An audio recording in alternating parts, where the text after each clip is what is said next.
Good morning everybody, Jeff from Ghost Aquariums here. I thought I'd do this little video, and what I want to talk about will be very relevant today because here in South Australia we are about to get some pretty severe weather.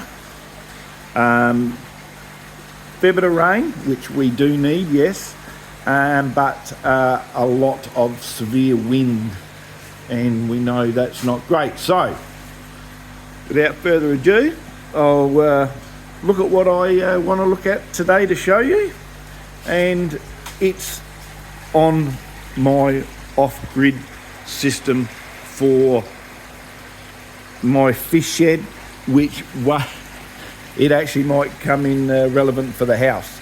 So I have talked about the Victron 1500 Jump X. Now I will do a better review on this coming up shortly. Love it, brilliant. I had one little hiccup, but a good person on the social media told me what to do. It just it froze and wouldn't charge, but I believe I left this in too long, and it is a little bit susceptible to leaving it in sometimes. So the person just told me, which I was panicking, remove it, turn everything off for 15 minutes and try it again. And I did that a few weeks ago. Absolutely perfect, no issues. Now we can see that the actual inverter is going at the moment because, as we know, the lights, everything runs in here, all the big lights off of there and everything runs in here off of this system. We've got the little DC outlets, which is a couple of these are hooked up to the light system that goes up through here. We've also got that, see that, you turn them on and you turn them off. So if I turn the DC off like that, all those certain lights go down, turn them on. And if I turn off this, that part all goes down. So, and you can hear the fan kick in when you do get it going. So you can jump a car. I've talked about that. I won't be doing that. I've got another jump pack. I'm not taking this in the car. External battery. That's what we're going to talk about in a minute. External battery. I tell you what, vitamins, you could hook me up with trying an external battery for you and doing a review, because I really can't afford one at the moment, but I would love an external battery for this. It's got I think 828 watt hour battery capacity, but I think you can get up around 1500 with the battery. How good would that be? That'd be absolutely brilliant. So what I do right now, I've done this.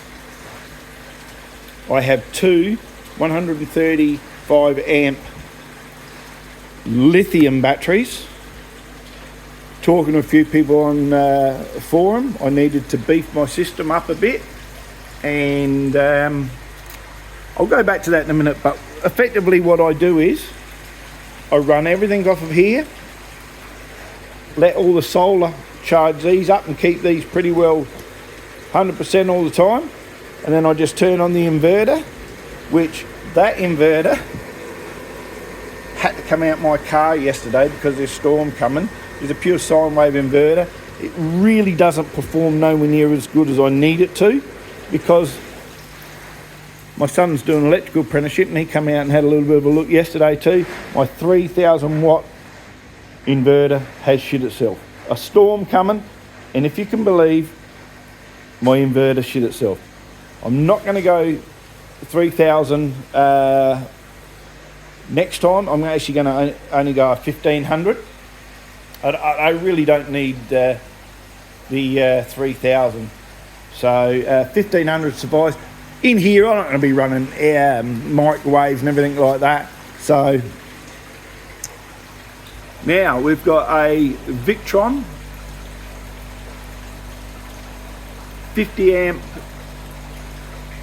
Bluetooth solar controller. It's a smart one, absolutely magnificent. It's got all the apps for it. I've had this here, my the battery management system, the battery monitor, sorry, and a 500 amp shunt for a few years.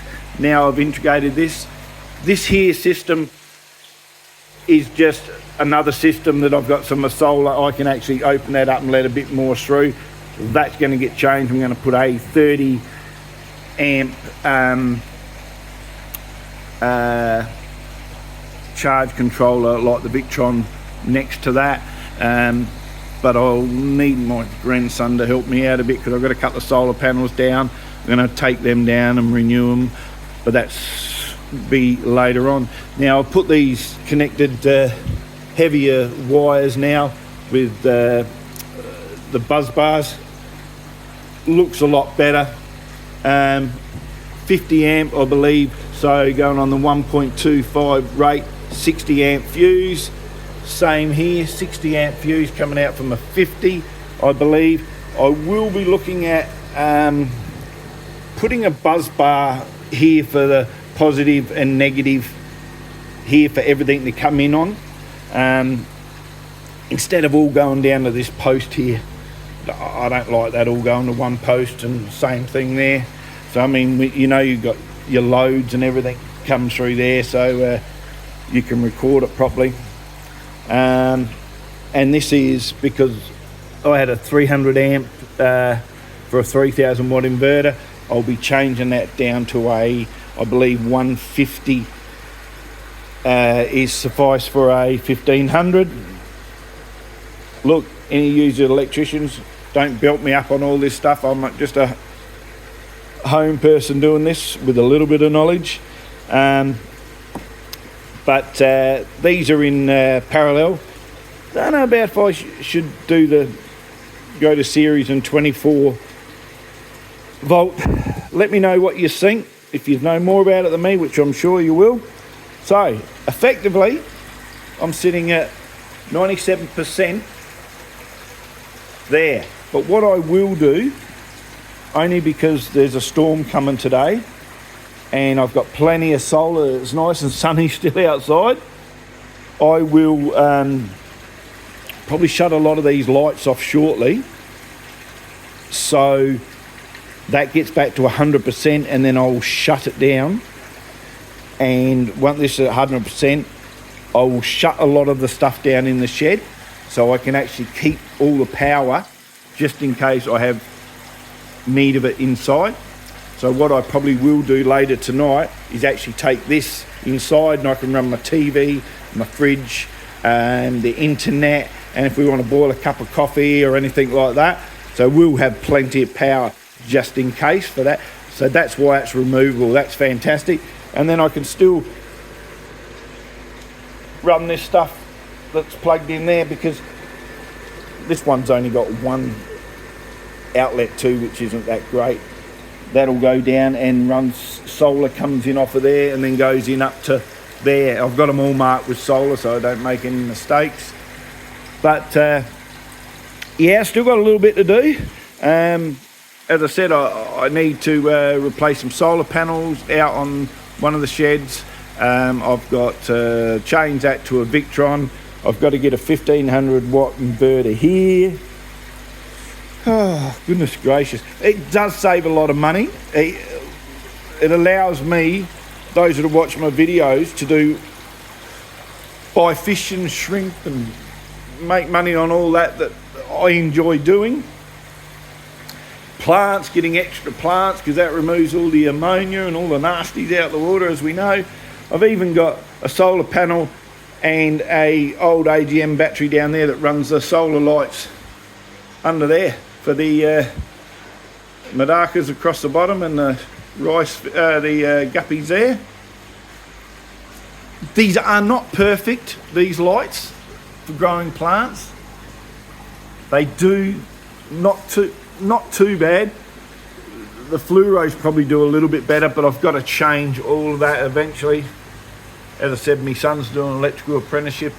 He might help me out with doing a lot of that stuff. So, and having this here, it reflects off of there and helps some of the plants.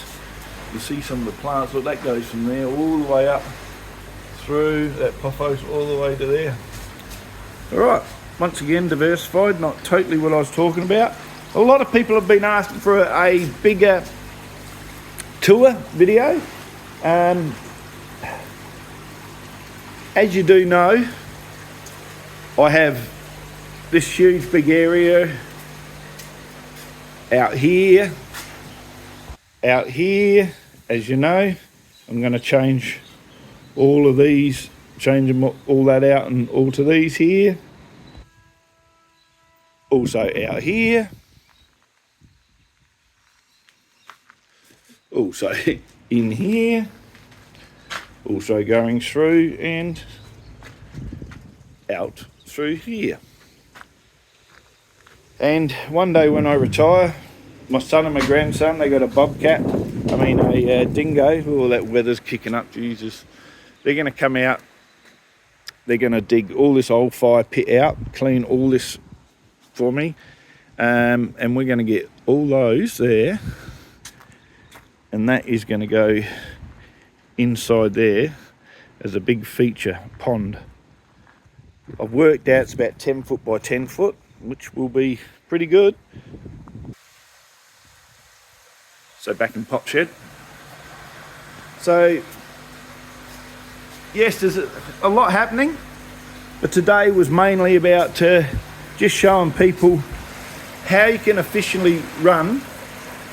It doesn't matter if it's a fish shed or a normal garage shed, how you can run and get extra power by batteries. I used to have AGM batteries, used to have 10 of them, if you can believe. Now I've got a power station there and two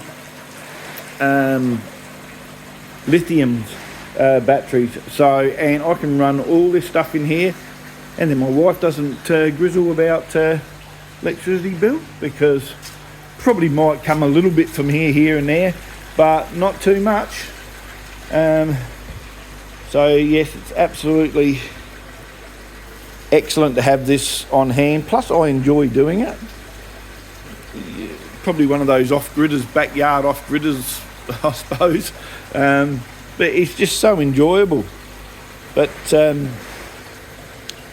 anybody that has got fish or animals that they are really worried about losing power from, invest in one of these. And I'm telling you, get on the Victron site and compare them to the price of all the others. It's going to blow you away. I tell you, they are good price. Now I got that, it was on I got a 20% coupon or 10%, I can't remember what it was. Now it was about $524 in Australia. So I believe this is the 1500 watt. It's got 228 watt capacity batteries in them, but you can get the ones that have got the 1500 battery capacity. I think that would be better. But as I said, I really would like to one day be able to afford to buy the battery. But I tell you what, as I said, Victron. If anybody from Victron's listening, hook me up. I'm absolutely happy to give it a try in this big fish shed. This will it'll really give it a good test, and I would love to review it. But yeah, that's enough grovelling for a couple of seconds. So this is Jeff from Ghost Aquariums. Gonna say goodbye now, and yeah, we will look at doing a real big video. It might take quite a while to do and quite a while to upload, but everybody seems to be pretty keen on seeing how all the baby fancy goldfish are going, all the tropical stuff and plants. Now please, if you can take 1 second to subscribe, comment, share, like, really helps the algorithm. And yeah, I know I've dropped off a little bit with posting, but I think that a lot of YouTubers do that. All right, I'll see you in the next one, and those people in South Australia, please take care.